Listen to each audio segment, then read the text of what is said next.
Hey everybody, it's TJ back again. Thanks for joining me. Mario has a history of wardrobe changes dating all the way back to his Fire Flower upgrade in the original Super Mario Bros. On the classic Nintendo Entertainment System, and his costume swapping has continued throughout his illustrious career. Mario's 3D Odyssey on Nintendo Switch took the costume changes to extremes. Not only does Mario have an entire wardrobe to choose from, but he can literally step into the shoes of nearly every other character in the game. Arguably, Mario's most iconic outfit from Odyssey is his wedding wear, and that may be, in large part, because that particular version was immortalized as an amiibo. Typically, when it comes to Mario transformations, Luigi gets to play too, but such is not the case with Mario Odyssey's dapper designs. While Princess Peach and Bowser also received the matrimonial makeup, Luigi wasn't even invited to the formal affair, only appearing in the game a little later as DLC, doing his best Tingle impression. Well, today, through the power of customization, we're gonna rectify this royal rejection and provide Luigi with some wedding-worthy wear. But we don't want to stand the poor fella up at the altar, so we're also gonna customize a Princess Daisy in her bridal best. While not explicitly evident in any of the games, I think many of us, myself included, have long assumed Luigi's affection for Princess Daisy. And I think it's also reasonable to speculate that Princess Daisy may have a soft spot for a certain lanky, mustachioed man.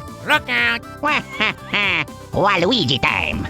Oh, sorry, Waluigi. Story of your life, I know. Always a bridesmaid, never a bride. In light of their unspoken mutual affinity for each other, we gather here today to honor two of Nintendo's unsung heroes by giving them a chance to shine in the spotlight. I'll serve as our officiant, and I hope you'll consider yourself an honored guest. Please accept this cordial invitation to the creation of the beloved, but often overlooked, Wedding Luigi and Wedding Daisy amiibo. If anyone should object to the joining of these two figures in amiibo matrimony, speak now or forever hold your peace.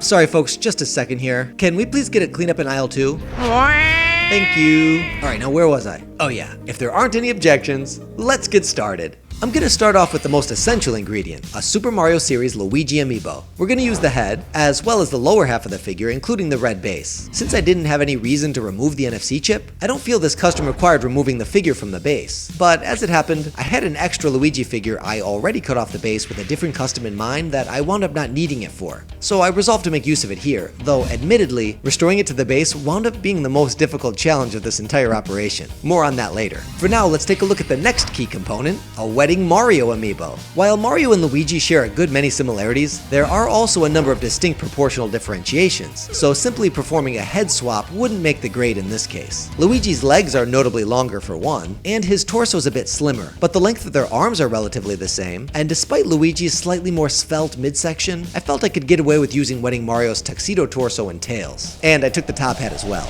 I softened the figure in some boiling water, which allowed me to pilfer the pieces easy breezy lemon squeezy. I also removed Luigi's head and bisected his body just below the midpoint of his overalls. Then I connected the wedding top to Luigi's legs with a paperclip spine and some super glue. You may have noticed Wedding Mario's pants include a pleat on both the front and back, so in order for Luigi's tux to match, I layered some Apoxie Sculpt over Luigi's legs, pinched it to a point, and blended it into a smooth transition. When designing this custom, I was very cognizant of how I wanted Wedding Mario and Wedding Luigi to appear in relation to each other for display purposes. Wedding Mario's left arm is dramatically extended. Contextually, this posture is in opposition to Bowser assuming a very similar pose, both offering their hands to Princess Peach, who appears to be caught in the middle with her arms up in exasperation. When separated from the 3-pack, Mario's pose could be interpreted as more generically presentational, so I wanted Luigi's pose to offer a counterbalance to that by having him gesturing in the opposite direction. With that consideration in mind, neither Wedding Mario nor Luigi's arms were a good match for either the arm position or the hand shape. So for this, I turned to the Super Mario series Mario amiibo. The left arm is bent at the elbow with the hand clenched into a fist, and the right arm is outstretched with an open palm. Just what we need to make Wedding Luigi the perfect complementary counter to Wedding Mario. So I removed Wedding Mario's arms from the tuxedo torso with an X-acto knife, and I did the same with the Mario series Mario. I combined the chosen pieces together by drilling holes on both the limbs and the body with a hand drill, and connecting them together with paperclip armatures. When it came to finalizing their position, I opted for the path of least resistance, which is to say, I rotated the arms against the torso to where they fit most agreeably into place, and locked it with some super glue. While I'm fond of the result, the angle of Luigi's right hand did lead to some rather amusing observations from commenters on Twitter. When I posted an image of the finished figure, someone thought Luigi looks like he's winding up for a slap.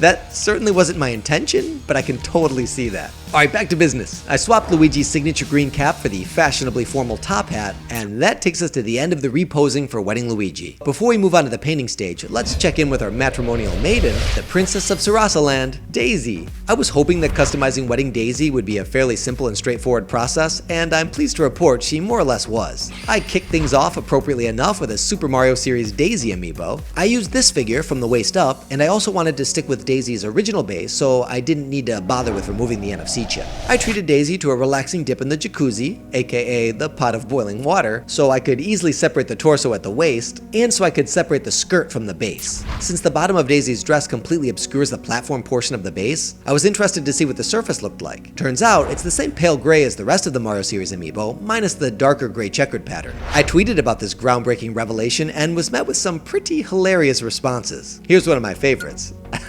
The next step toward matrimonial bliss was to get a hold of an extra Wedding Peach figure. I gave her the same hot spring spa treatment as her fellow princess counterpart so I could remove her from the base, separate the skirt and bustle from the bodice, and to remove the veil, tiara, and the back of her hair. I liked the way Daisy's sassy hands on her hips stance easily aligned with Wedding Peach's bustle, so I didn't feel like any further modification was required. Daisy's torso fit rather snugly into Peach's skirt, so all I needed to do was seal the deal with some super glue, but that step would have to wait since maintaining removability afforded me some advantages when it came time to paint. I did originally consider leaving Daisy's auburn tresses down, but there was too much competition for space around the veil. I experimented with shortening Daisy's natural hair so I wouldn't have to try to color match later, but everything fit together so much better if I kept the veil, tiara, and the back of Peach's hair together, so I resorted to lopping off Daisy's locks and recycled Wedding Peach's updo. Once I got it styled, it was time to prep for painting. Okay, now trying to get decent coverage with white paint can be a real nightmare, so very early in the process of planning out Wedding Luigi and Daisy, I made up my mind to use spray paint. For me, at least, this is a double-edged sword.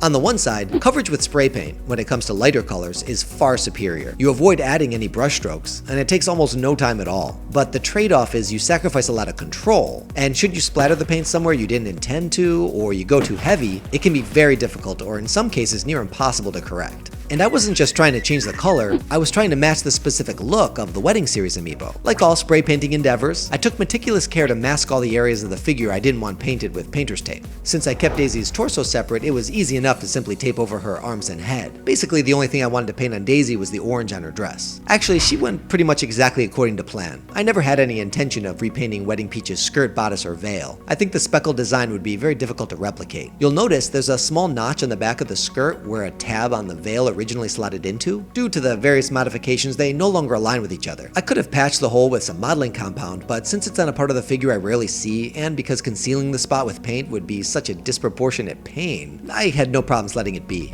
Painting Luigi, however, was much trickier business, since his design combines a matte white for the vest and gloves, gloss white for his shoes and the emblem on his hat, and pearlescent white for his coat and slacks. I did refrain from attaching Luigi's head up to this point, so it basically boiled down to a multi-step process of getting the appropriate coverage for each part of the body. I don't want to get too into it, just suffice it to say, it was a bit of a hassle. I hand-painted Luigi's bow tie with his signature shade of green. I also concealed Mario's M on the top hat and replaced it with an L cut from electrical tape. Back on the Daisy front, as predicted, her hair color was a little challenging to match. I felt like I nailed it during application, but it dried a little darker, so it's not perfect, but it still falls within the margin of my personal scale of acceptability. I repainted the gem and the tiara to match Daisy's earrings and pendant, but I didn't notice until editing this video that the tiara gem is visible from the back as well, so I might go back and touch that up. With painting for Daisy complete, I reconnected Daisy to her base with a paperclip post and some super glue. I found putting the finishing touches on Luigi to be quite a bit more cumbersome, as the multiple layers of spray paint I used left imprints if I pushed too hard, so I needed to be very mindful of where I gripped him as I attached the head to the body and the feet to the base. The latter proved to be especially problematic, as I alluded to earlier in the episode. I didn't want to rely on super glue alone, so I added paperclip posts into the platform of the base to feed Luigi's feet onto, but by the time I had pressed him into place, I made quite the mess of his shiny new shoes. Instead of looking smooth and shiny, they were bumpy and covered in fingerprints that were quite the eyesore. But fortunately, all was not lost. The plasticine-like finish of the dried spray paint did allow me to tamp it smooth by rolling over it with the rounded shaft of a screwdriver. Now, it's not perfect, but I'm grateful for the extent to which I was able to restore it. As a final measure, I coated Wedding Luigi and Daisy with Mod Podge to seal it all together and protect it for regular use and handling. Something I should have thought to do before I tried to attach Luigi back to the base. Well, you know, hindsight's 20/20, they say. Though again, something I wouldn't have even needed to do if I started with an intact Luigi figure in the first place. I also made a few minor touch-ups to the base where Luigi's feet didn't perfectly realign with his own footprints on the platform. And I'm also noticing I forgot to paint the sole of Luigi's shoe that yellowy beige to match Mario's shoes. I'll have to correct that when I fix Daisy's tiara, I guess. In spite of the unexpected 11th hour obstacles, I'm really pleased with how wedding Luigi and Daisy turned out, and I love the way they look on display alongside the rest of the wedding party.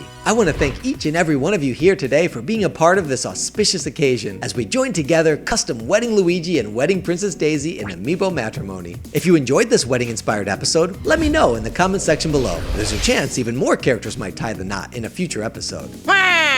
Nice try, Waluigi. Hang in there, buddy. Your princess is in another castle. For those of you who are new to the channel, you should know I love interacting with everybody in the comments. I'm very proud for Custom Conquest and my other content to be featured here on the Nintendo Wired channel, and this icon is your way of knowing that you're interacting with me personally. So keep your eyes out for the Me TJ icon right here. Once again, I appreciate your attendance on this fine day. You're a valued member of the team. I wish you victory in your own Custom Conquest. Hope to see you right back here again next time for another brand new custom AMIIBO figure based on the Super Smash Bros. Ultimate alternate costumes. This is TJ signing out. Thanks for playing.